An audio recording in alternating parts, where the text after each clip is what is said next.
behalf of Ms. Charlie Dizon, marami pong salamat sa SPIDA sa Eddies for this recognition.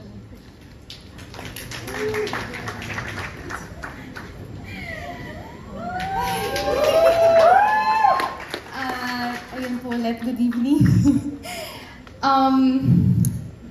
Wala po akong masabi kundi maraming salamat. Kung alam niyo lang po, ako bilang nagtatrabaho po sa ating industriya, manominado pa lang po napaka-sarap na po sa pakiramdam. Pero ito pong binigay niyo pong parangal ngayon, sobrang nakaka-inspire pa po na lalo pa pong pagbutihan. Magpapasalamat po ako ulit dahil si Direk Irene ang nagpalabas na kung anong nilabas ko sa movie na ito dahil sobrang duwag ko po na tao. Sobrang dami ko pong takot at hindi naniniwala sa kakayanan ko, kaya siya po nagpalabas niyan. Kay Kuya Mac ulit, na siya talaga nagkumbinsi sa akin na gawin talaga to at kayanin ko.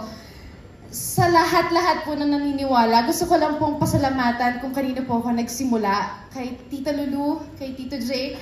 Ngayon lang po ako makakapagpasalamat sa inyo. Kay Direk Bobot, sa Going Bulilit, kayo po ang unang nagbigay sa akin ng oportunidad na magkaroon ng mainstay show na hindi na ako papalitan kapag nasa set. Mr. M, ang lagi pong naniniwala rin sa akin at syempre hindi ko pa rin po makakalimutan si Sir Deo sa lahat po ng roles na binibigay niya po sa akin.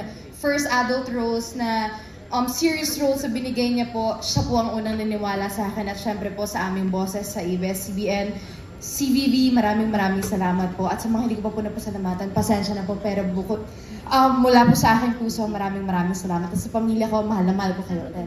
Maraming salamat po.